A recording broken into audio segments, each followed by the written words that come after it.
eu queria cumprimentar pessoalmente o Nelson, o Paulo Rebelo, a minha baiana predileta. Tem duas, né? O problema é que pode dar complicação, mas de qualquer maneira a outra também é predileta. Pronto, tá? A minha querida Ana Valéria, agradecer a, a nossa Carol, que organiza a reunião, o acadêmico Marcos Brito, que acabou de entrar. Então, olá, boa noite. Boa noite. Boa noite.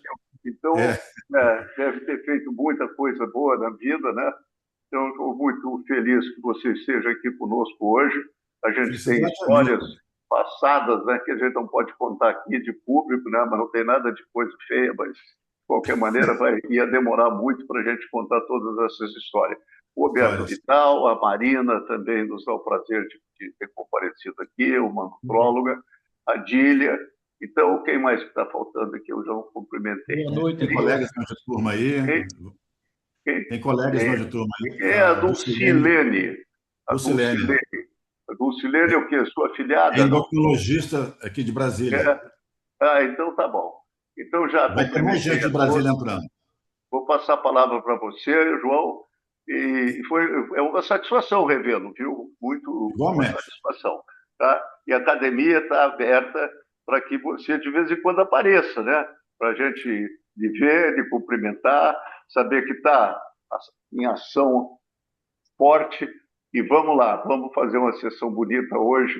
E daqui a pouco tem mais um pouquinho de gente. Tá a palavra com você, tá? Aí você toca a reunião e no final a gente fala de novo, tá bom? Obrigado aí, Fábio e a Thaís. Muito obrigado por terem vindo, né, para participar conosco. Muito obrigado. Eu que agradeço. João. Eu aceito o puxão de orelha aí, presidente. Tá bom. Então, gente, obrigado a todos aqui presentes, confrades, confreiras, as pessoas que querem ouvir.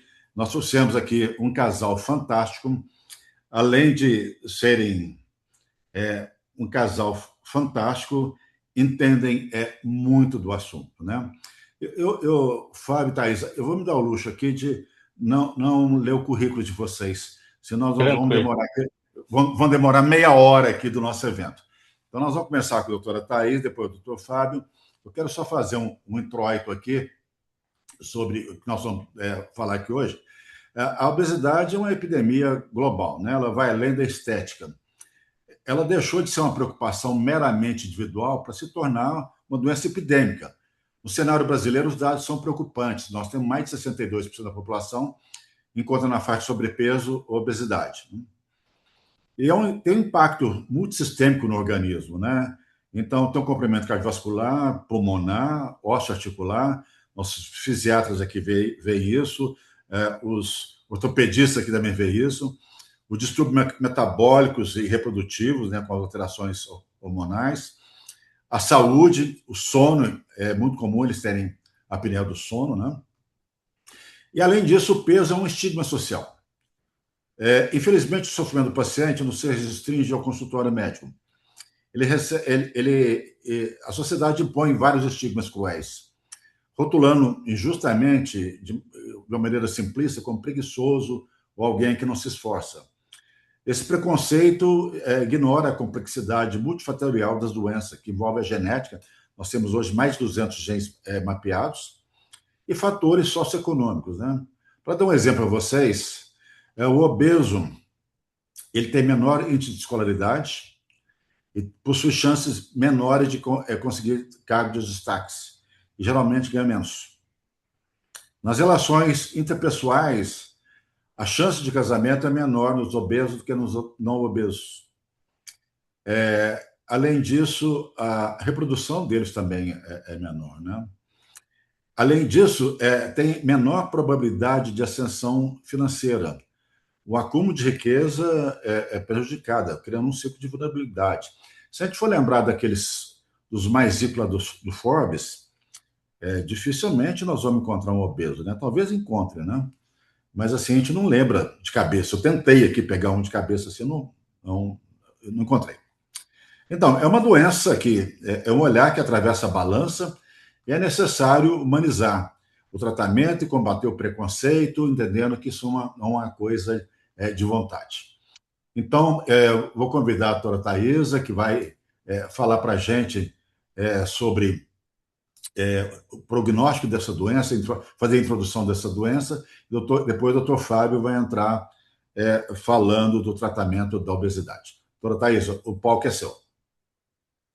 Somente agradecer, né? É um prazer para mim estar hoje aqui com vocês, né? Agradecer ao Dr. Hilton, ao Dr. João Lindolfo, a oportunidade, né, de estar falando um pouco sobre esse assunto tão importante que é a obesidade. Então, eu vou começar falando um pouco sobre o diagnóstico, porque, na verdade, houve mudanças recentes em relação a como diagnosticar a obesidade, e eu vou trazer isso para vocês, discutindo um pouquinho o foco atual. Eu vou só compartilhar aqui a minha aula.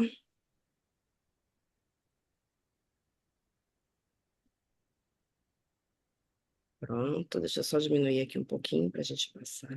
Pronto, ok. Esses são os meus potenciais conflitos de interesse. Eu não tenho conflito de interesse para essa aula.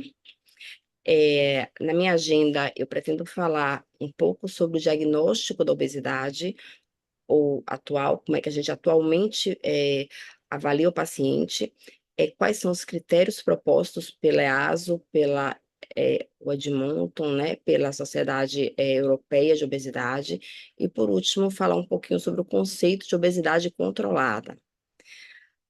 Eu sempre gosto de falar um pouco da história da obesidade, até para a gente poder contextualizar o momento presente. Então, a obesidade é conhecida já há bastante tempo, e sempre associada a essa visão muito simplista de que o paciente aumenta peso quando ele come a mais e quando ele faz pouca atividade física, né? Levando esse conceito aí de que o paciente controla a obesidade, né? O paciente que fica com excesso de peso é porque ou ele é preguiçoso, ou ele não faz atividade física, ou ele come demais. O primeiro relato, né, da obesidade vem aí de 30 mil anos antes de Cristo, que foi Vênus de von Willendorf, que está atualmente lá no Museu da Arte, eu tive a oportunidade de conhecer. É uma estatueta pequenininha, né? Na verdade, eu tinha vontade, imaginando que era uma estatueta grande, quando eu cheguei lá era bem pequenininha, mas tem uma representatividade muito grande, porque é a primeira escultura, né, que remete à figura de um paciente com obesidade, então mostrando que isso é bastante antigo, né? Já vem aí há muitos anos. E, atualmente, então, em 1948, a Organização Mundial da Saúde reconheceu a obesidade como doença, e hoje a gente está diante desse grave problema de saúde pública, né, que foi muito bem colocado aí por João Lindolfo, né? Realmente um agravo aí importante no contexto atual.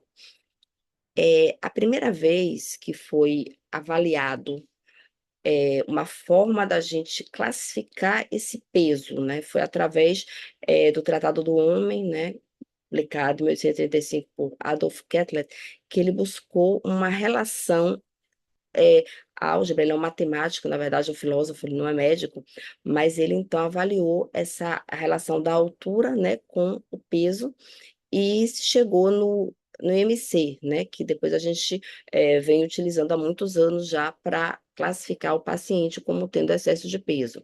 Então, mostrando aqui, né, que há 25 anos, né, a gente já tem esse critério pela Organização Mundial da Saúde, e que está realmente relacionado muito a um aumento de mortalidade. Então, quanto maior o IMC, maior o risco de mortalidade. Só que hoje a gente entende que, embora o IMC possa nos ajudar bastante quando a gente avalia a população, se a gente vê que uma população em determinado local está aumentando o IMC, ela está tendendo a ganhar peso, ela realmente está representando, né, o aumento da prevalência de obesidade naquela população. Mas quando a gente avalia do ponto de vista do indivíduo, né, será que esse índice, ele é adequado para a gente avaliar esse paciente? Então, primeiro a gente remete aí à questão, né, de que primeiro o MC não avalia gordura, ela avalia peso. Então, se o paciente está acima do peso, ele vai ter um MC mais elevado, mesmo se for às custas de massa muscular. Então, tem essas duas pacientes, por exemplo, que visivelmente uma tem mais gordura e a outra tem mais músculo. E aí, quando a gente avalia, né, em relação à obesidade, ambas entre a obesidade grau 1, E aí alguém falaria, não, mas aí é fácil, né? A gente mede a cintura, a gente vai ver que quem tem uma cintura maior, né?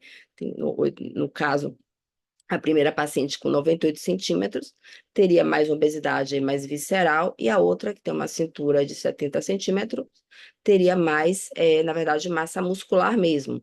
Mas será que só isso é suficiente? Né? Então, a gente avalia o MC, mede cintura, e a gente já vai conseguir aí tá colocando esse paciente de forma adequada, né, nessa classificação. E aí eu trago para vocês essas duas pacientes, né? Ambas com uma obesidade grau 1, né? E com aumento de cintura. Será que as duas merecem o mesmo tratamento? Será que as duas são igualmente doentes? E quando a gente avalia é, a paciente, por exemplo, da esquerda, a gente vê que é uma paciente de 32 anos, hipertensa, dislipidêmica e com esteatose hepática. Já a outra é uma paciente com a cintura maior, mas que não tem nenhuma comorbidade relacionada à obesidade. Então, do ponto de vista de tratamento, de investimento em relação ao tratamento da doença obesidade, a paciente com uma maior, com a cintura menor teria uma necessidade, né, de um tratamento mais intensivo, porque ela já tem comorbidades relacionadas à obesidade, enquanto a outra não tem nenhuma comorbidade relacionada à obesidade. Então, mostrando que não é só a gente classificar o MC e a gente medir cintura, a gente tem aí outros componentes que devem pesar na balança. E aí eu pergunto para vocês, devemos abordar a obesidade da mesma forma nessas duas pacientes? Então, quando a gente avalia, por exemplo, IMC, a gente tem uma série de limitações, né? Então, atualmente, a gente reconhece um paciente com IMC, um baixo peso, IMC abaixo de 18,5, 18,5 a 24,9 normal, um sobrepeso com 25 a 29,9, paciente com IMC superior a 30, como um paciente com obesidade, tá? Mas quando a gente avalia que esse paciente está, né, com obesidade pelo IMC, a gente não está avaliando diretamente a quantidade de gordura que esse paciente apresenta. A gente não está avaliando a distribuição dessa gordura, que é extremamente importante, porque o paciente com obesidade visceral tem uma distribuição mais em maçã, né, mais em região dos órgãos viscerais. A gente não está correlacionando o excesso de gordura com problemas de saúde. Eu só estou dizendo que o paciente está com IMC aumentado, mas eu não estou avaliando se esse paciente tem ou não comorbidades associadas. Então, na verdade, o IMC ele é útil para identificar pacientes de risco de complicações, então, tem a sua utilidade atual, mas, infelizmente, não é um modelo adequado para que a gente avalie de forma completa esse paciente com obesidade do ponto de vista não apenas do aumento de peso, mas da prevalência de complicações, a presença de comorbidades, o que é extremamente importante hoje em dia. Quando a gente avalia hoje um paciente, a gente precisa ir muito além do peso, a gente precisa realmente melhorar a qualidade de vida, a gente precisa melhorar a dor do paciente com obesidade. Então, a gente não pode simplesmente se basear no peso desse paciente. Então, entrando agora no conceito de obesidade como doença, né? Será que a obesidade realmente é uma doença? Então, quando a gente avalia uma doença do ponto de vista clínico, a gente tem uma etiologia, a gente tem a fisiopatologia, que são os mecanismos que levam, né, à doença, altera órgão, né, função de órgãos, e por último tem os sinais e sintomas. Né? Então, a gente tem uma bactéria que leva à congestão pulmonar, que altera a função pulmonar, que no final acaba dando um quadro de pneumonia com tosse, expectoração, febre. E obesidade? Na verdade, a obesidade também tem uma genética, fatores ambientais que levam a alterações mecânicas, endócrinas, metabólicas, inflamatórias, levando, por sua vez, à alteração funcional dos órgãos, e aí são muitos órgãos que podem serem afetados pelo excesso de gordura, pela obesidade, por último, levando a manifestações clínicas, que são os sintomas decorrentes da obesidade. Estou mostrando aqui que esse excesso, né, dos ácidos graxos livres circulantes, eles vão se depositar aqui em vários órgãos, como, por exemplo, no fígado, levando aí a esteatose, a esteatopatite, uma evolução muitas vezes para a fibrose e até para um carcinoma hepatocelular. No caso da gordura pancreática, a gente tem aí a evolução com paciente com diabetes tipo 2, a gente tem também a gordura que se acumula em coração, em vasos, levando a hipertensão arterial, levando a insuficiência cardíaca, levando a doença renal. Então, mostrando que a obesidade é uma doença que afeta vários sistemas e que, na verdade, decorre desse acúmulo de gordura de forma inadequada. Quando inicialmente a gente ingere a gordura em excesso, ela vai para o subcutâneo, mas no momento esgota esse depósito subcutâneo, então ela passa para o visceral. E quando ela chega no órgão, na víscera, é onde ela realmente desencadeia essa série de problemas, essa série de sintomas, e contribuindo, né, para que a gente veja a obesidade como uma doença complexa, crônica e que afeta diferentes órgãos e tecidos. A gente atualmente tem diversas sociedades médicas nacionais e internacionais que entendem que a obesidade é doença crônica, tanto WHO quanto a Agência Europeia, aqui no Brasil, a ABESO. Então, realmente, a obesidade hoje deve ser vista e reconhecida como uma doença crônica, uma doença heterogênea, uma doença que leva a alterações estruturais nos pacientes com excesso de adiposidade em diferentes tecidos, levando a diferentes sintomas, mas sempre ligado muito a esse processo inflamatório, né, decorrente desse excesso de citocinas inflamatórias desencadeadas por esse tecido adiposo aí, visceral. Além disso, as manifestações são muito heterogêneas, né? A gente tem pacientes que realmente evoluem com dislipidemia, outros evoluem com diabetes, né? Outro tem, enfim, alterações de arritmias cardíacas, enfim, depende muito da localização dessa gordura visceral. E as complicações, então, como eu falei, são muito heterogêneas. Então, fica realmente difícil, às vezes, a gente avaliar de uma forma simplista esse paciente, porque realmente esse paciente pode ter diversas manifestações em diversos órgãos e tecidos. Então, surgiu uma proposta para se diagnosticar, classificar o paciente com obesidade. Inicialmente, os critérios do Lancet Commission, que, na verdade, foi publicado aí, né, no ano passado, no iníciozinho de 2025, em que se entende que o paciente teria que ter uma série de alterações para ser classificado como obesidade, que seria clínica e seria pré-clínica. E como é que eles avaliaram isso? Na verdade, foram 58 especialistas de diferentes áreas, países, pessoas assim muito experientes em se tratando de obesidade, então experts mesmo no tratamento da obesidade, e consideraram na classificação o excesso de adiposidade, os aspectos clínicos das anormalidades funcionais e as limitações impostas na vida do paciente. Então, tinha que ter adiposidade, essa adiposidade levaria a anormalidades funcionais ou levaria a limitações na vida do paciente. Então, para a gente avaliar esse excesso de adiposidade, a gente teria que ter alguns critérios, que poderiam ser 2 critérios antropométricos ou a medição direta da gordura. Então, isso permite que locais onde você não tem acesso a equipamentos para medir diretamente gordura, a gente só tem lá a balança e a fita métrica, a gente consegue avaliar a adiposidade. Então, na verdade, aumenta a abrangência dessa avaliação. Vamos dar um exemplo aqui. Como é que a gente avalia, então, esse excesso de adiposidade?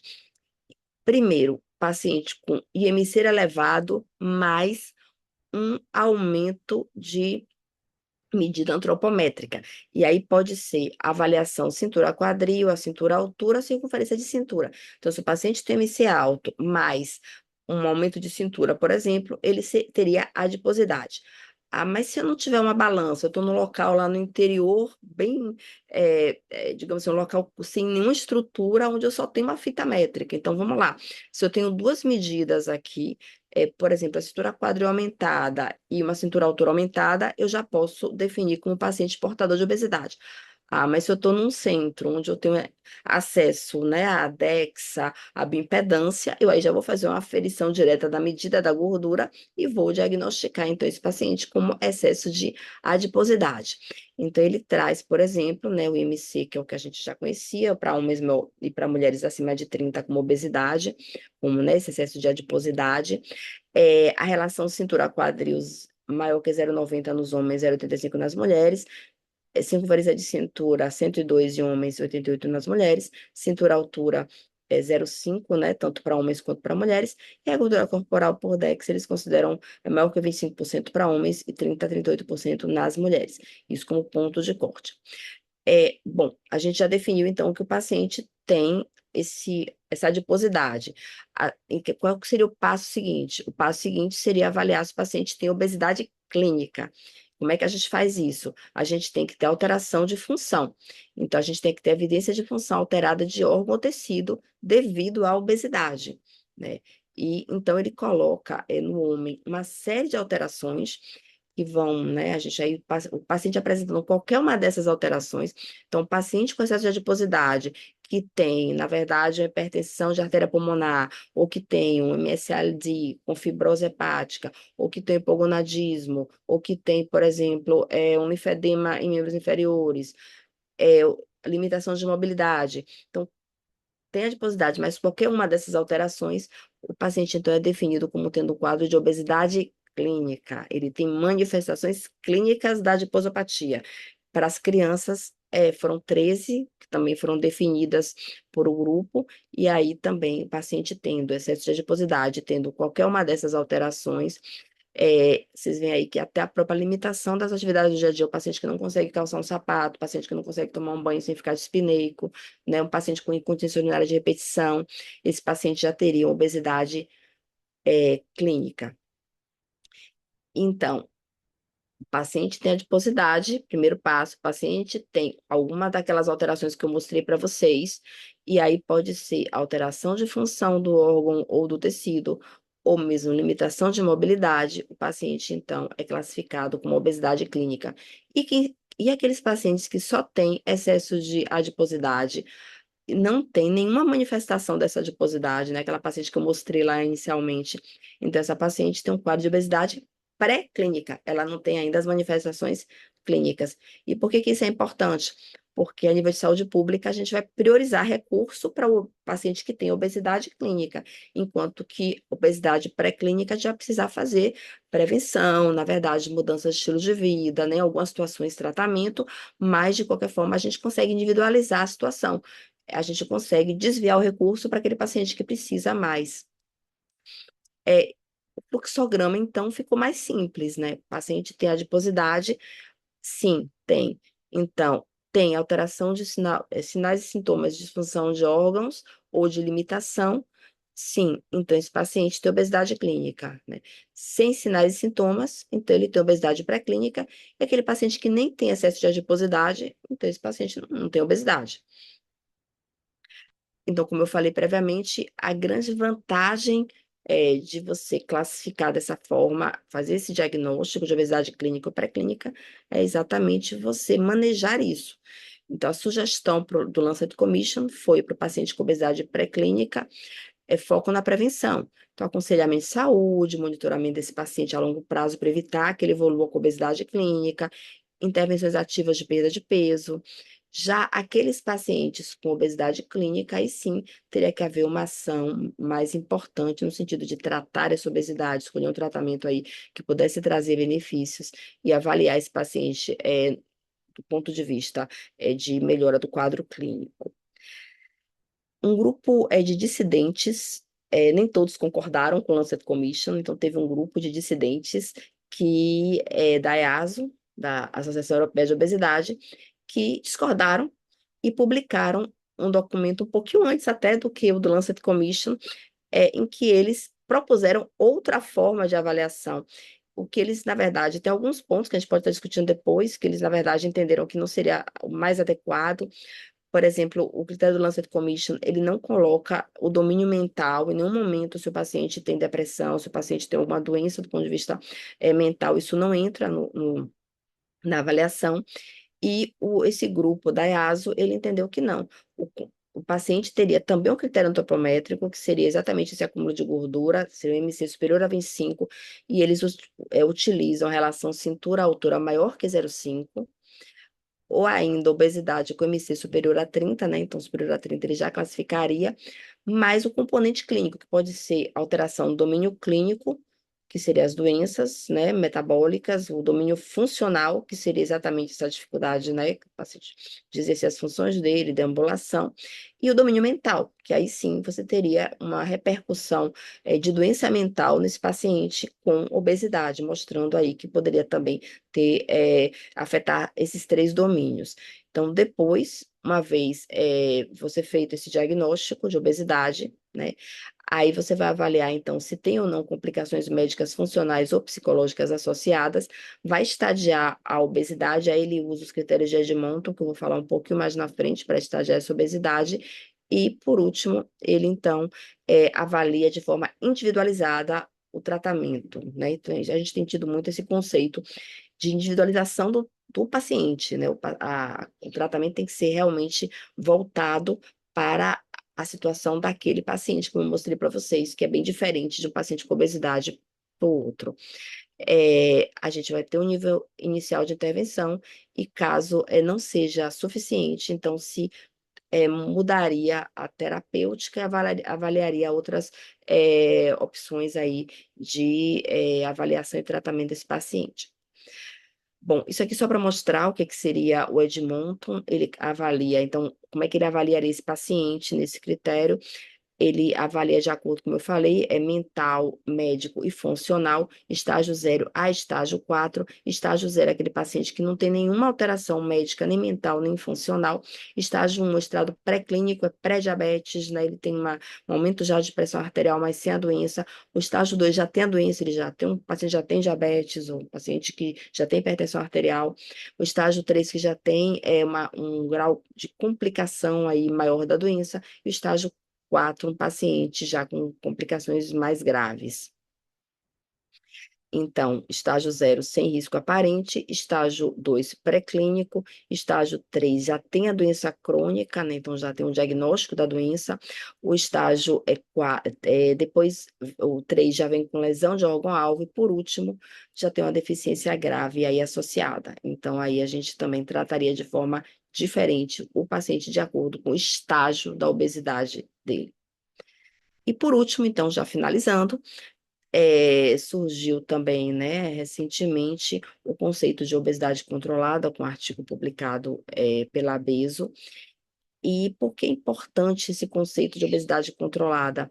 Porque muitas vezes o paciente com obesidade, ele vê como meta a perda total desse peso em excesso. Então, muitas vezes ele chega com MC de 50, ele quer voltar para MC de 20. E isso vai frustrá-lo, porque é muito pouco provável que o paciente com MC muito alto alcance o MC muito baixo. Na verdade, existe uma melhora de qualidade de vida, uma melhora de comorbidades, com reduções menores de peso. Então, por conta disso, é interessante trabalhar nesse conceito no paciente de que não precisa perder muito peso. A perda de peso mais limitada levaria a série de vantagens. Então, ele considera, né, que se o paciente tiver de MC de 30 a 39,9 e ele perder, por exemplo, entre 5 e 9,9, ele tem uma obesidade reduzida, então já houve uma melhora de comorbidades. Se perder superior a 10, já melhora desfecho, então já houve obesidade controlada. Muitas vezes a gente, só de manter o paciente obesidade controlada, a gente já teve um sucesso terapêutico. Então, a gente vai abordar e tratar esse paciente de forma diferente e ter uma meta para ele diferente daquelas metas anteriores, né, de chegar ao peso normal.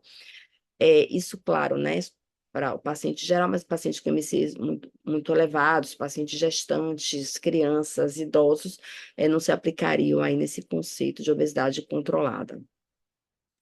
Então, só discutindo aqui como uma conclusão, já finalizando aqui, o documento do Lancet Commission, ele na verdade é uma proposta, ele não é um consenso, acho que na verdade é uma coisa que está sendo, teve alguma série de críticas, está sendo, na verdade, ajustado uma série de questões, né, que eu acho que foi uma mudança positiva, trouxe muita coisa de melhoria, sim, na avaliação e diagnóstico da obesidade, mas ainda precisa ter alguns ajustes aí em alguns critérios e em relação à adoção dessa medida como uma forma universal de diagnóstico e tratamento da obesidade.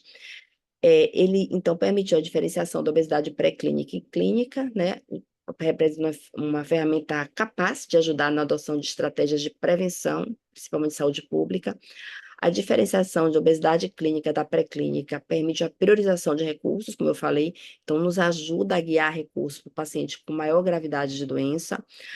Agora, a implementação depende realmente de treinamento, né? O paciente tem que, o profissional de saúde ele tem que ser treinado e tem que ser adequado ao cenário do que o médico está atendendo. Então, na verdade, tem que se levar em conta aí fatores econômicos, culturais, sociais, políticos. Precisa de pesquisa para a melhor seleção dos critérios clínicos, dos marcadores confiáveis. Então, muitos daqueles critérios lá que eu mostrei, a gente não tem assim marcadores para definir a doença, então precisaria melhorar, isso precisaria ser melhorado para que a gente tivesse aí uma maior validade desses critérios. Como eu falei, a EASO usou a escala de Edmonton na prática clínica para fazer uma avaliação, uma abordagem mais personalizada, mais centrada no paciente e no tratamento da obesidade. É muito usada, inclusive o critério da EASO é preferida por muitos.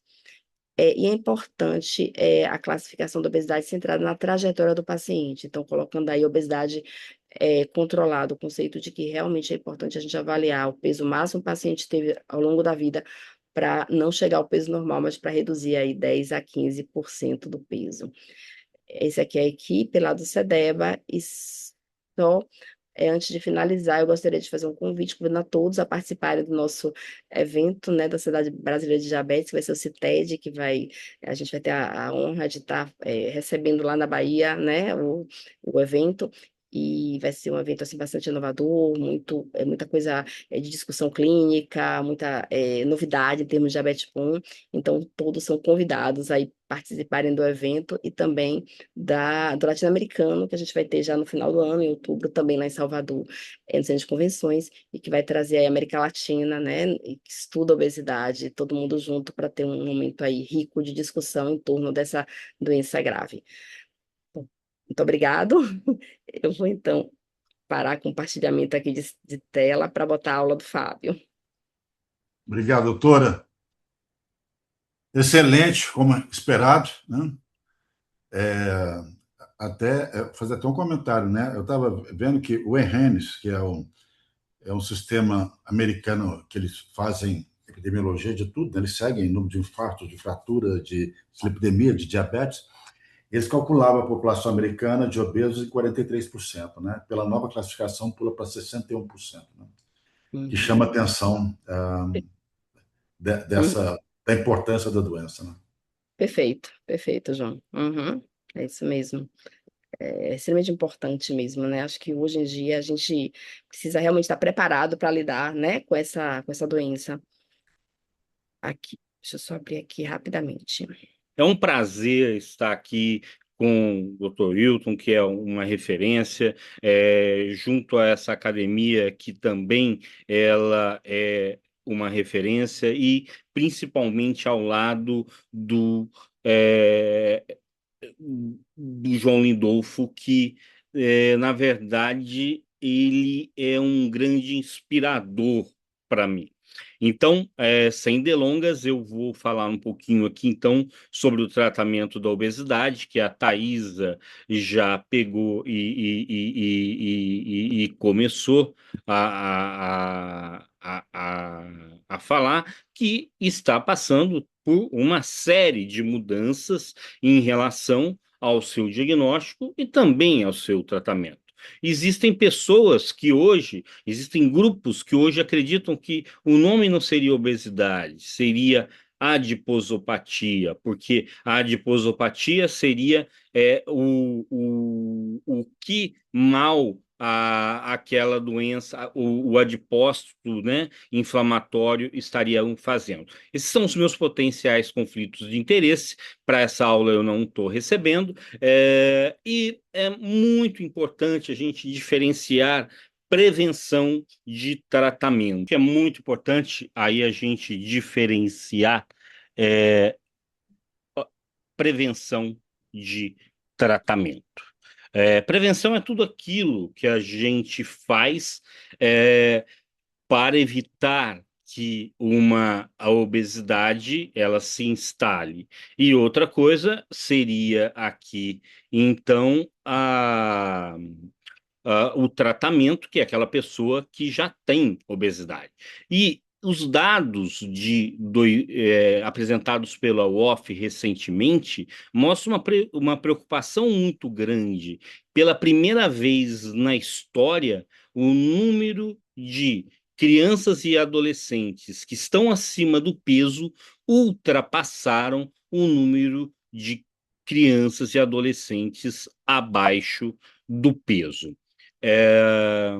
Então, na verdade, eu não vou falar aqui tanto, já que a minha parte é em relação ao tratamento, mas falar que a prevenção ela começa já no pré-natal, já que se você tem um número grande de mulheres que estejam numa fase reprodutiva, a gente sabe que essas mulheres estiverem acima do peso, elas terão mais chance de ter filhos que no futuro vão apresentar obesidade e, consequentemente, diabetes, e aí a gente tem uma enxurrada de doenças crônicas que, se não existir uma mudança da abordagem do tratamento da obesidade e principalmente do ambiente obesogênico que a gente vive,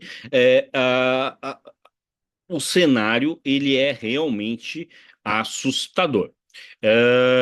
Eu vou passar isso daqui de uma forma mais rápida. A Thaisa já falou sobre isso daqui. E aqui é importante, né? Uma das coisas que mudam muito aí no tratamento, na decisão, é qual o objetivo que você tem para tratar esse paciente.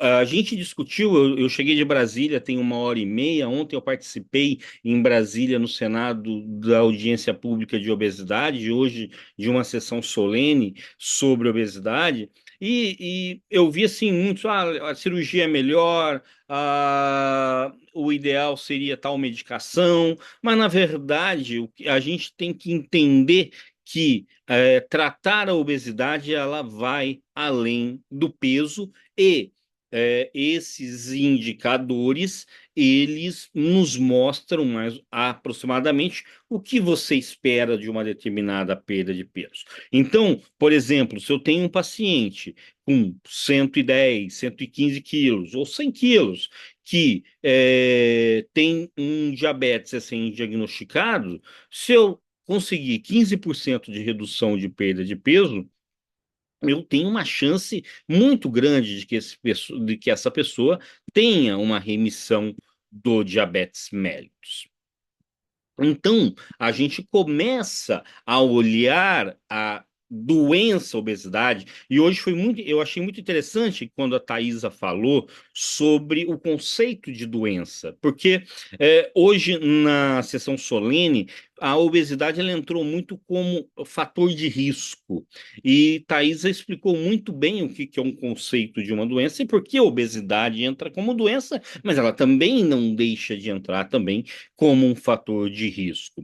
E uma coisa que hoje a gente leva muito em conta, então, são essas doenças relacionadas. Então, por exemplo, a apneia obstrutiva do sono, então aquela pessoa que você olha muito mais para a dor que esse paciente está sentindo.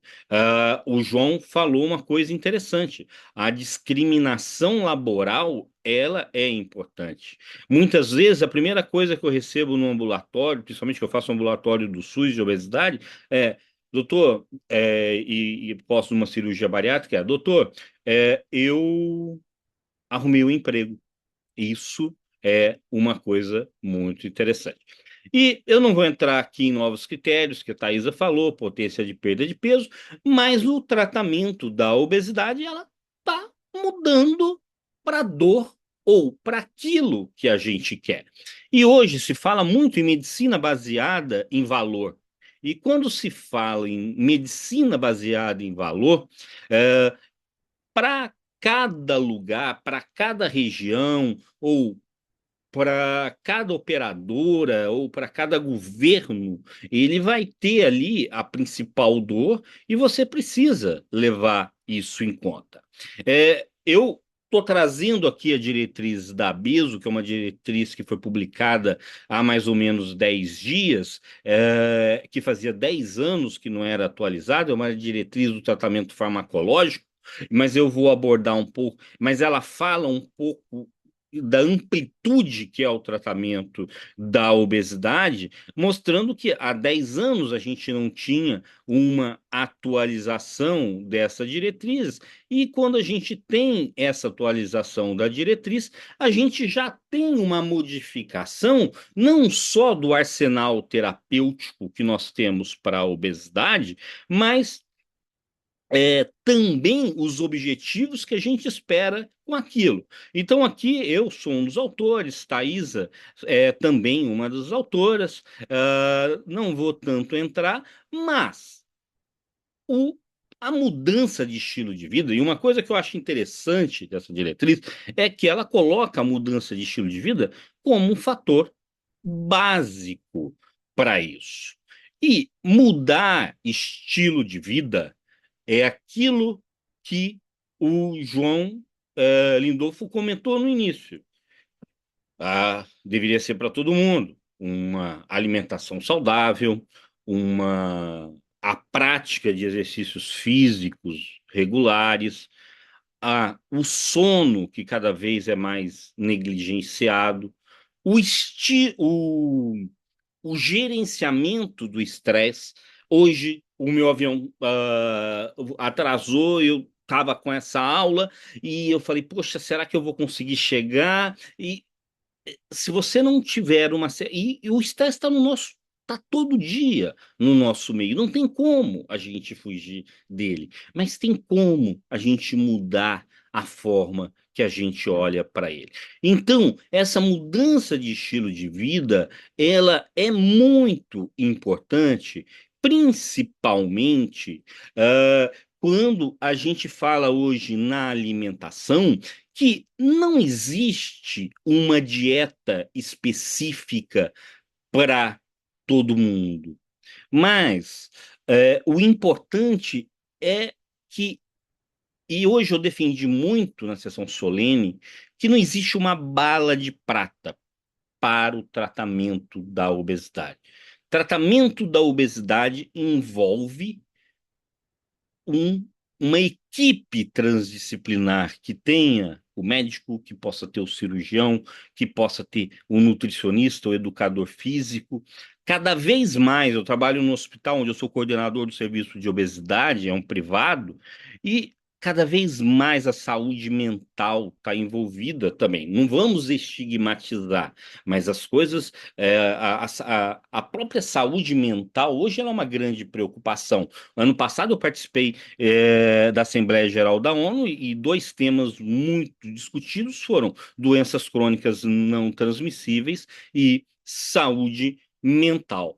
E hoje se fala muito em ultraprocessados, e a gente sabe, não deu tempo da Thaisa entrar em relação à fisiologia, fisiopatologia, mas a gente sabe que o ultraprocessado ele tem uma atuação em um mecanismo de ganho de peso que leva. Então, nunca foi tão importante na nossa alimentação aquilo que nossos avós falavam.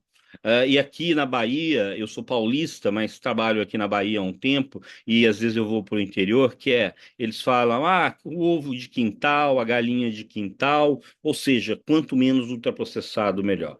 E fazer exercícios físicos. Eu sempre falo para o meu paciente o que ele espera, como é que ele quer envelhecer. Eu não sei quantos anos o João Lindolfo tem. Acredito que ele seja pouco mais velho que eu, mas eu penso em envelhecer com saúde, seja tanto cognitiva quanto de mobilidade. E eu sou uma pessoa com obesidade que luta contra a obesidade e também trabalho. Então, eu acho que o exercício físico, acho não, os trabalhos têm mostrado cada vez mais que fazer exercício físico de forma regular, você, além de melhorar a mobilidade com o teu envelhecimento, você também melhora a tua cognição. E aí, a gente sempre foi muito baseado em mudança de estilo de vida. E, mas não são todas as pessoas que respondem a uma mudança de estilo de vida. Tanto que hoje a voz do paciente, ela ganha um papel muito grande nesse processo, mas eu não gosto muito de colocar aquela pessoa que fala assim, não, porque eu mudei, eu fui radical, eu fiz isso, eu fiz aquilo, e eu hoje mantenho tantos quilos a menos. Que bom, ela conseguiu, ela é uma pessoa disciplinada, mas ao mesmo tempo você gera culpa, você gera estigma no outro paciente que ao invés de procurar um atendimento profissional, ele vai ali na internet ou através de uma dica de um vizinho fazer um tratamento que você não tem evidência científica para isso ou que e não tem um acompanhamento médico para isso. Recentemente, tem uns 3 meses, eu tive uma publicação, fui o autor sênior no Lancet, falando justamente sobre esse estigma da culpa do tratamento da obesidade, que atrasa apenas o tratamento. E então, mas o estilo de vida, ele é a base. Eu acho que essa diretriz, ela fala, primeiro você tem que mudar o estilo de vida. Isso é importantíssimo. Mas eu posso ter a cirurgia, ah, eu posso ter o uso do medicamento. Agora, quando que eu vou tratar esse paciente? Antes, era muito baseado apenas no IMC, índice de massa corpórea maior que 30 ou maior do que 27, com comorbidades, eh, sendo que essa pessoa já tivesse passado por um período de mudança de disciplina, de um tratamento clínico com mudança de estilo de vida. Mas vamos lá, no consultório, às vezes você consegue. Mas será que a gente tem na atenção primária pessoas treinadas para fazer isso? E o que mudou? O que está mudando? Está mudando que o IMC não é que ele deixou de ser importante, mas ele já não é o único fator que vai naquele paciente que não respondeu a uma mudança de estilo de vida ou influenciar na indicação do medicamento, mas sim a gente já coloca aí a circunferência da cintura, que a Thaisa falou, e a relação da cintura a relação cintura-altura. As definições foram mudadas, como a gente está vendo, em termos de diagnóstico.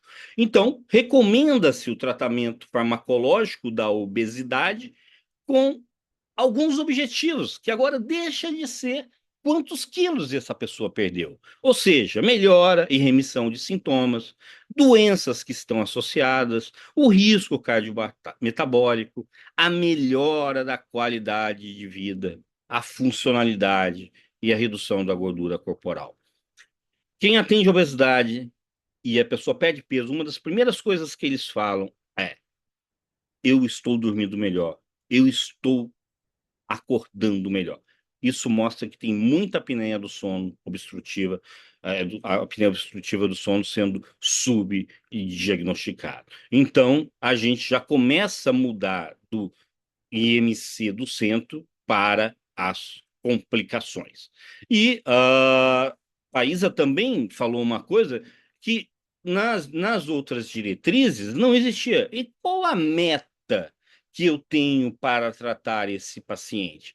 A meta varia. E isso é muito importante para que Não só, porque a pior coisa que tem é quando expectativa da pessoa que te procura, do médico, e vamos, hoje que a gente tem visto muita judicialização, é que essas expectativas estejam alinhadas e também que muita gente, eu vejo que entra no seu consultório ou vai para um tratamento com índice de massa corpórea de 66 e chega a 40 de IMC, com uma melhora de qualidade de vida tremenda. Deixou de ter diabetes, deixou de ter hipertensão, uma série de coisas, e está frustrada com isso. Então, isso é muito importante.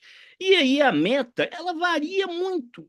E eu gosto dessa figura que está na diretriz, a diretriz tem 96 páginas, eu acho que vale a pena ler, e porque cada uma dessas recomendações estão muito bem referenciadas ali, ou seja, naquela pessoa que IMC é mais elevado, que você tem uma chance maior de levar algumas remissões, você pode ter um alvo maior do que 20%. As novas medicações estão trazendo isso. E as novas medicações não estão terminando com a cirurgia. Eu acho que a cirurgia bariátrica metabólica, ela continua sendo uma ferramenta importante no tratamento da obesidade, mas cada vez mais a gente vê que muitas vezes, às vezes, precisa das duas coisas. Por quê? A própria cirurgia, que há 15, 16 anos atrás a gente achava que ela iria resolver o problema, a gente vê que muitas vezes tem um reganho e você precisa fazer o uso do medicamento. A maioria das pessoas com obesidade aí mais que 10%, mas hoje a gente vive com pessoas com mais idade. Esses dias chegou uma pessoa para mim com quase 90 anos de idade e ela tinha procurado um neurologista e, na verdade, o problema dela não era neurológico, o problema era falta de músculo.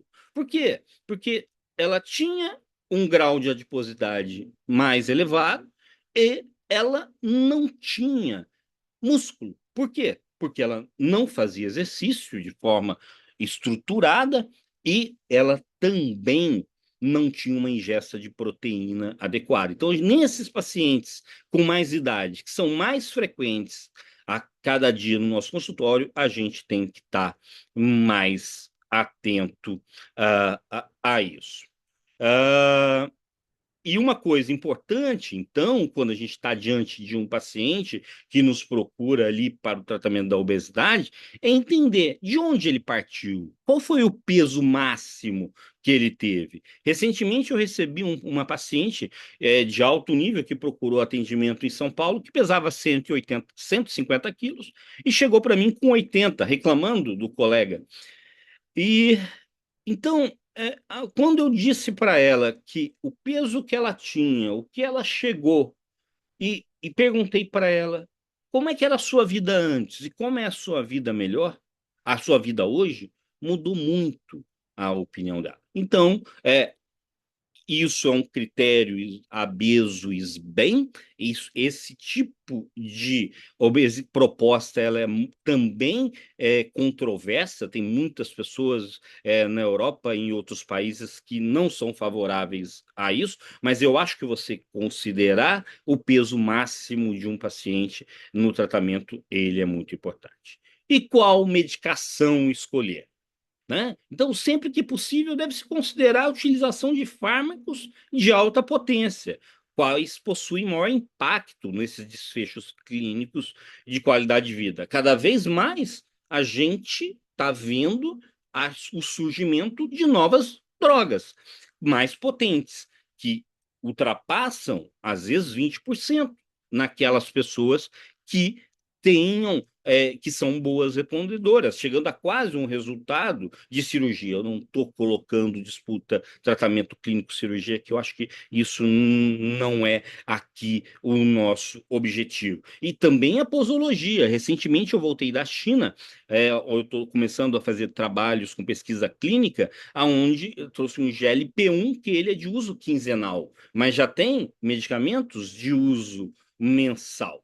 E aqui, então, são os medicamentos que a gente tem no Brasil autorizados pela Anvisa para para o tratamento da obesidade, onde a gente divide em potência farmacológica, que é o que a gente discutiu ali, colocando a semaglutida e a tirzepatida, aí são resultados médios. A gente tem que lembrar que isso aqui tem o bom e o mau respondedor. O João Lindolfo trabalha com pesquisa clínica, eu acho que muitos de vocês trabalham, sabem disso, que o bom respondedor chega a muito mais. E a gente tem que lembrar que a semaglutida, ela caiu a patente. Então, isso pode gerar uma nova economia, e hoje ontem foi se discutido muito que a obesidade é a única doença, talvez, que não tenha nenhum medicamento disponível no SUS. E quando combinar um medicamento, né? Você pode combinar quando ele não teve o efeito que você esperava, quando teve efeitos colaterais, mas esse raciocínio de combinação, ele exige mecanismos de ação diferentes. E vem uma outra pergunta agora: até quando tratar? Por quê?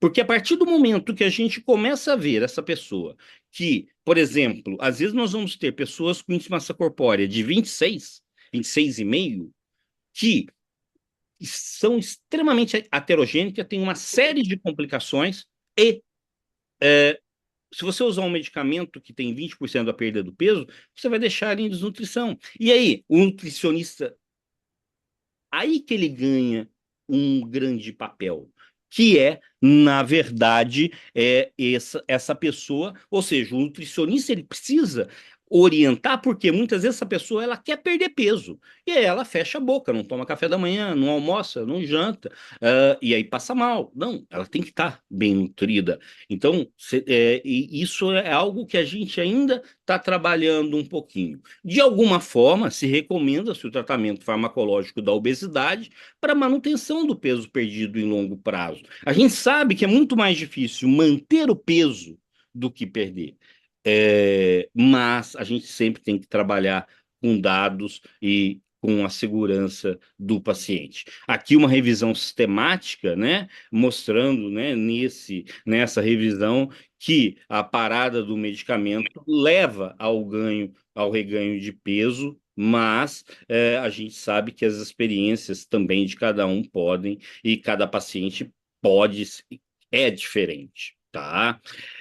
Existe agora também escolha de tratamento baseado em comorbidade. Já estou terminando, mas aqui vocês podem ver que, então, a gente tem o verde, que seria o indicado para cada uma dessas doenças e complicações relacionadas à obesidade. Qual medicação a gente tem estudo realmente mais forte? O verde escuro.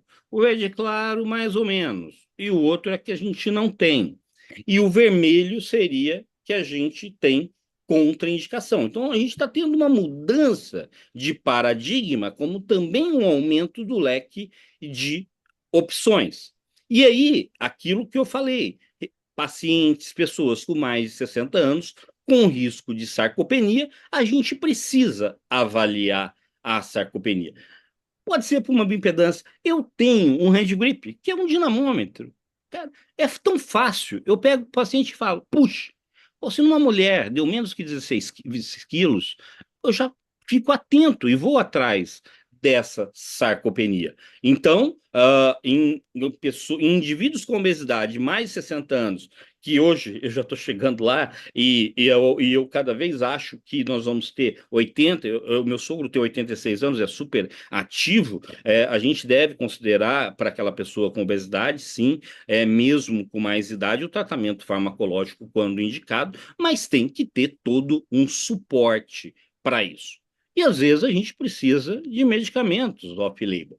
Entrou aqui nessa diretriz o topiramato, que a gente não sabe muito bem qual é o mecanismo que ele age. Ele é muito usado para enxaqueca, como anticonvulsivante. Eu, na minha opinião, naquelas pessoas com mais idade, eu não gosto muito em relação à cognição, que eu sempre fico um pouco receoso em relação a isso. Mas, por exemplo, no paciente pós-bariátrico, reganho pós-bariátrico, talvez seja a droga que tenha melhor estudo. Vamos colocar aqui a lisdexanfetamina. Não é para a perda de peso, ela contribui ali na perda de peso, mas ela diminui essa perda de peso porque aquela pessoa tem uma compulsão alimentar e ali você precisa, então, tratar. E não se recomenda o uso de fórmulas magistrais ou produtos manipulados para o tratamento para obesidade, principalmente aqueles que incluem formulações contendo diuréticos, aquilo que a gente via muito antigamente, mas que a gente também vê hoje, muitas vezes em condições que a gente não sabe nem a procedência de onde isso vem. Então, quando tratamos a obesidade com base em evidência, não estamos apenas reduzindo números na balança, mas mudando trajetórias de saúde. E a cirurgia bariátrica, hoje, para quem precisa, ela pode ser indicada para uma pessoa com massa corpórea acima de 30. Ou seja, nunca foi tão fácil e tão difícil tratar a obesidade. Mas o mais importante aqui é você ter conhecimento científico, você olhar o seu paciente, você conhecer o seu paciente. A campanha nossa da Abeso, que eu sou presidente da Abeso e da Flaso, e sou board da UOF, que fez essa campanha, 8 bilhões de razões para agir. Então, acho que o nosso propósito é transformar esse sistema, porque a gente está num sistema obesogênico, o propósito de reduzir sofrimento, mas também a gente tem que ampliar o acesso ao tratamento da obesidade. Thaisa já falou do CITED, que ela é a presidente e vai ser um excelente evento, o Congresso Latino-Americano de Obesidade, que vai ter o autor principal do estudo do guideline da IASO, ele vai estar presente, vai ser um congresso com uma pegada muito internacional, que eu vou ser o presidente, convido vocês a participarem. E estou aqui à disposição para perguntas. Parabéns, Fábio, parabéns, Thaisa. Excelentes apresentações, excelentes mesmo. Eu não esperava nada diferente. Enquanto as pessoas, quem quiser fazer pergunta, pode fazer microfone. Enquanto as pessoas pensam aí, Fábio, eu queria fazer uma pergunta. Você mostrou mesmo ali que quando para o tratamento, há um rebote muito grande. Será que você vislumbra um desmame ou uma terapia de manutenção nesses pacientes? João, você viu ali, né? Então a gente ali mostrou, a gente tem poucos estudos nisso, tá? E aí eu participei de uma sessão no Obesity Week, tá? Do ano passado, aonde se mostrou que, às vezes, por exemplo, o uso dessas medicações semanais, então ele mostrou um trabalho ali que o uso quinzenal tinha um resultado de manutenção, tá? Então, eu acho que você tem que sentir muito o paciente. Por quê? Tem pacientes, o que eu acredito muito que é a monitorização desse paciente vai fazer a diferença. Então, esse paciente, ele precisa entender que ele precisa se pesar toda semana, tá? E eu costumo, e aí, João, e essa pessoa que falou sobre o uso quinzenal para se tornar mais barato, falou em você ter um peso-alvo, né? Aonde eu vou chegar e você pega e deixa aquele leque de peso alerta, ela foi muito criticada. Por quê? Porque você não tem estudos que embasam isso. Os estudos que embasam é do uso contínuo. Mas eu posso te dizer que, na minha experiência, já que muitos dos nossos pacientes não têm condições de manter, o uso intermitente, eu tenho pacientes que usam uma vez por ano, tá? Para ficar dentro Uau. disso. Isso é uma experiência, tá? Tá bem, gente. Eu tenho várias perguntas, mas não quero monopolizar aqui. Então, está aberta a pergunta para todos os acadêmicos, todos os participantes aqui. Acadêmica livre. Posso perguntar? Claro. Claro. Olha, que bom. Eu estou feliz de ter podido assistir hoje. Eu acho esse assunto intrigante. Eu sou fisiatra, né? Então, por muitos anos participei do. É porque eu aposentei essa semana. Eu participei do PROCIBA, que é Programa de Cirurgia Bariátrica lá do HU, do Fundão. Então, eu atendi os pacientes do João Regis, pessoas obesas com dor no joelho. Então, eu queria passar para vocês a minha impressão, para vocês me criticarem, tá? Quer dizer, a impressão que eu tenho como fisiatra, não sou endócrino, não passo remédio, passo exercício, é que existe uma dificuldade do sujeito ter noção da realidade. Às vezes eu perguntava por que a senhora acha que pessoa com 130 quilos em cima de um joelho, e ela não sabia por que o joelho doía. Assim, essa parece que eu vejo esse paciente com uma dificuldade de ter uma propriocepção corporal. É como se ele não tivesse noção do tamanho dele. Eu entendo, eu não quero nenhuma hora jogar culpa no paciente, mas assim dizer para vocês da angústia que é lidar com um paciente que parece que não está entendendo que o joelho tem que doer, porque aquele peso não. E aí ela quer do médico, parece que está sempre querendo que o outro resolva o seu problema. Meu trabalho sempre foi buscar parceria com esses pacientes. Tá? Eu acredito que a mudança de comportamento inclui você buscar parceria e noção de realidade. Eu não sei, eu queria conversar. É sempre assim, é genético. Não, na minha opinião, também existe uma ingesta maior que o gasto. Ou eu estou errada? Não, você está certa que dentro desse mecanismo existe uma maior ingesta do que gasto, tá? Isso. Só que existem mecanismos compensatórios que hoje a gente está descobrindo que influenciam muito nisso. Então, por exemplo, quando a gente usa aquele termo do peso máximo atingido, tá? Quando a gente tem praticamente 3 centros aqui que controlam o nosso peso. Um é o hipotalâmico, aquele que é o da fome mesmo, que tem vários sinalizadores que te dão fome. O ultraprocessado, ele entra muito no núcleo accumbens, aonde a gente tem muito mais a Desejo. parte da dopamina, tá? Que é a de recompensa, tá? Que é o comer por ansiedade, por necessidade. E você tem o frontal, que é onde, teoricamente, você trata com uma terapia comportamental. E o que acontece quando você perde peso? Existe uma verdadeira tempestade desses hormônios contrarreguladores que vão aumentar o teu apetite, que vai diminuir o teu metabolismo, tá? E que fica muito mais difícil você perder peso. Teve um programa de Big Loss, que era nos Estados Unidos, que ele pegou ali pacientes, os pacientes perderam. Então, eles viram ali qual era o gasto calórico com a pessoa com 150 quilos, qual era o percentual de massa muscular, tá? Que ela tinha. Essas pessoas perderam, lá em média, 80 quilos. Uma das pessoas que ganhou o prêmio era de um interior e foi endeusada no interior, tá? Porque ganhou aquele prêmio. 5 anos depois, ela foi vista com todo o peso, tá? Um McDonald's, tá? Não tô, desculpa a coisa, não estou criticando uma determinada coisa, mas ali, ou seja, se sentindo culpado, mas não é culpa.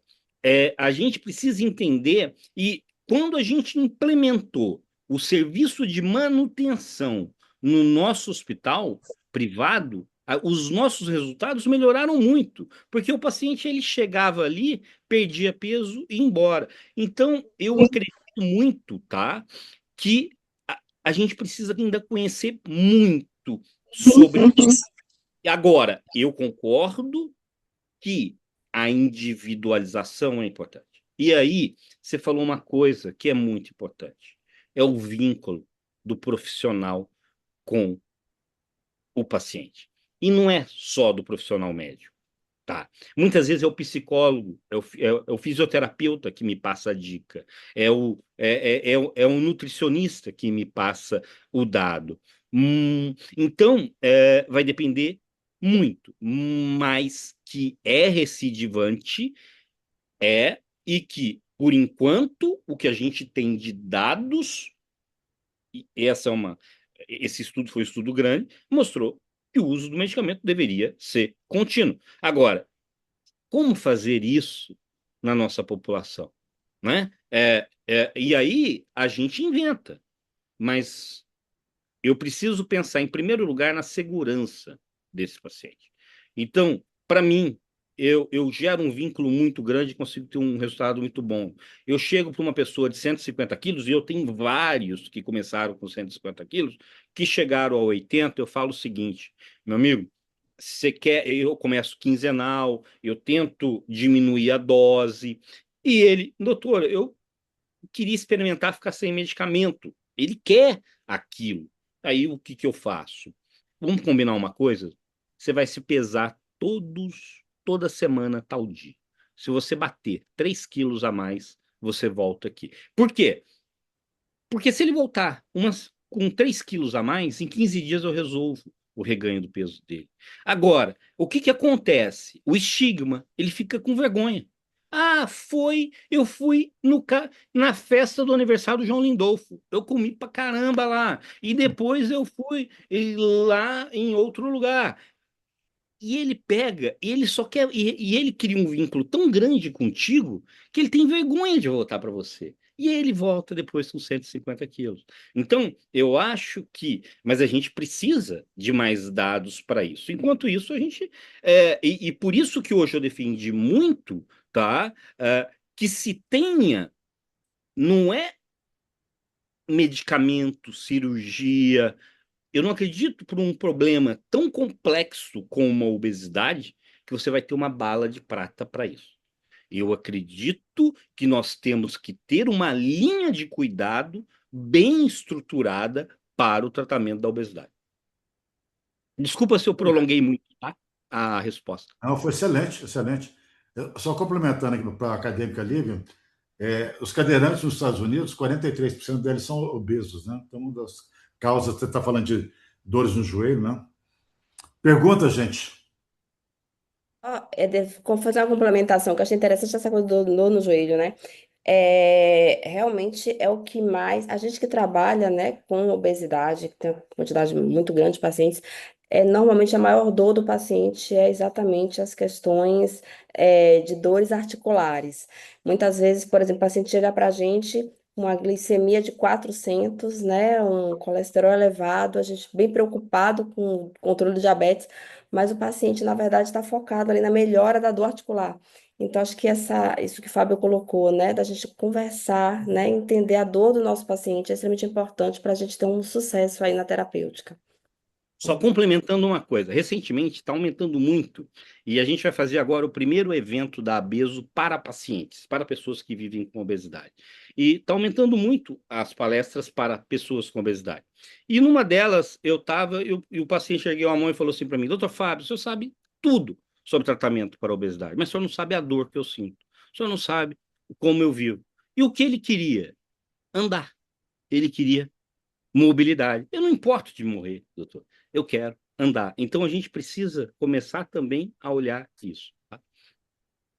Doutora Thais, eu tenho uma pergunta para você. Nos Estados Unidos tem muito obesidade em criança e adolescente. No Brasil, nem tanto. Por quê? Eu acho que, na verdade, tá aumentando, né? Assim, o nosso Atlas agora, de 2026, o que chamou mais atenção foi o aumento da prevalência de obesidade exatamente, né, em crianças e adolescentes. Então, eu acredito que essa situação vai se reverter se a gente não atuar no sentido de diagnóstico, no sentido de prevenção. Então, por isso é que eu acho extremamente importante realmente esse olhar aí para a criança e para o adolescente. Porque quando a gente, na verdade, se depara com pessoas mais jovens, a gente entende que muitas vezes a gente consegue pegar em estágios ainda pré-clínicos e até evitar a evolução, né, de comorbidades crônicas que podem se agravar mais na frente. Então, eu acredito muito no olhar realmente do tratamento e principalmente na prevenção da obesidade em crianças e adolescentes, né? Então, assim, acho que é extremamente importante a gente evitar a progressão do quadro. E aí, João, eu complementando a Thaisa, eu acho que as coisas estão se igualando, sabe? Acho que está se globalizando tudo. E eu acredito que na importância do pediatra. Sabe, naquela curva de crescimento que a gente fazia, Aham. cura e naquele alerta, eu acho que a gente está esquecendo muito disso, tá? E eu gosto muito de tratar criança e adolescente com obesidade. Por quê? Porque é um dos grupos que eu mais sinto que eu mudei a vida, tá? Por quê? Tem muito pré-adolescente e adolescente que não vai na escola. Por quê? Por causa do bullying. Ele é reprovado, ele não acredita nele, tá? Ele se sente culpado. Quando você o trata, você muda a vida dele e ele ganha empoderamento. Recentemente, eu recebi um paciente que ele chegou comigo com 130 quilos e 14 anos. E tratou, perdeu e sumiu. E de repente ele marcou consulta lá. Na hora que eu olhei, falei: caramba, agora vem com 20 anos com ganho de peso. Não, ele foi levar a namorada dele, tá? Para me apresentar, tá? E dizer que quando ele tinha 14 anos, que foi perto da época da pandemia, e logo depois saiu, e eles viviam atrás de um avatar, ele não queria ir para a escola, ele não ia para a escola. E aquela cumplicidade, aquela perda de peso, fez com que ele voltasse para a escola, que ele tivesse um empoderamento, e com isso ele se formou. Hoje ele é um médico, hoje ele está fazendo veterinária com o namorado, então ele fez questão de pagar uma consulta para dizer: você mudou a minha vida. Tá? Legal, Fábio. Parabéns. Parabéns. Gente, eu acho que tem mais gente com perguntas aí.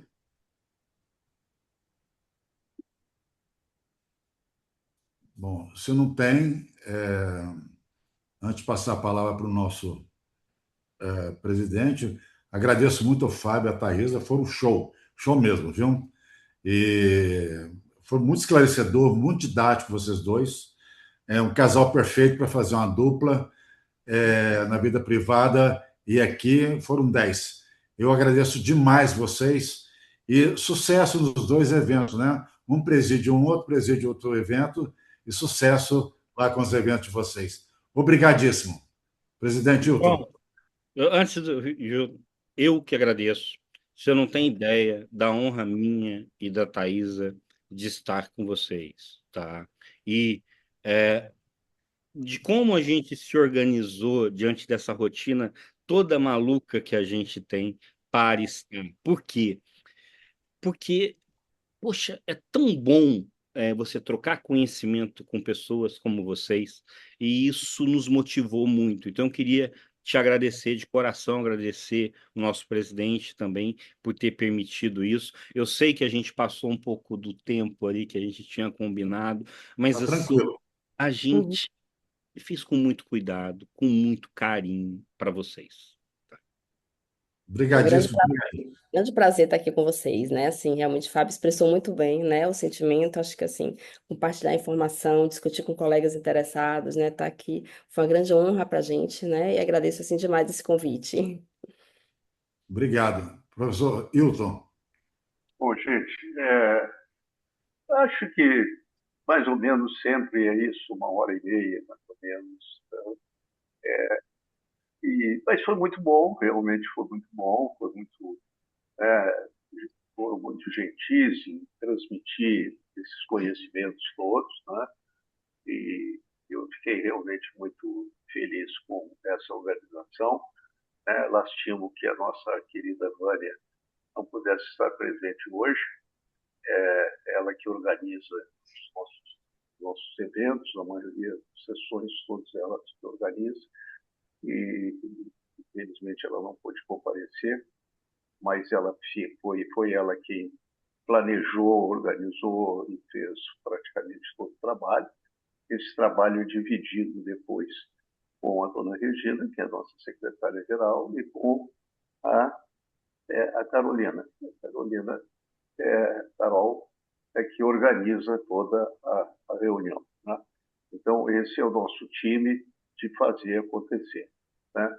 Tem algumas regras básicas que a gente procura manter, mas, de qualquer maneira, eu acho que foi aqui tudo seguido, bonitinho, e muito boas apresentações. Queria agradecer o João Lindolfo, porque fazia muitos anos que a gente não se encontrava, não se via, pelo menos, né? E ele, pelo menos, não está obeso, nem eu, né? Foi um trabalho legal mesmo, né? E Thaisa e Fábio, muitíssimo obrigado por terem disponibilizado esse tempo e terem contribuído de uma forma bastante efetiva e bastante gentil com a nossa turma.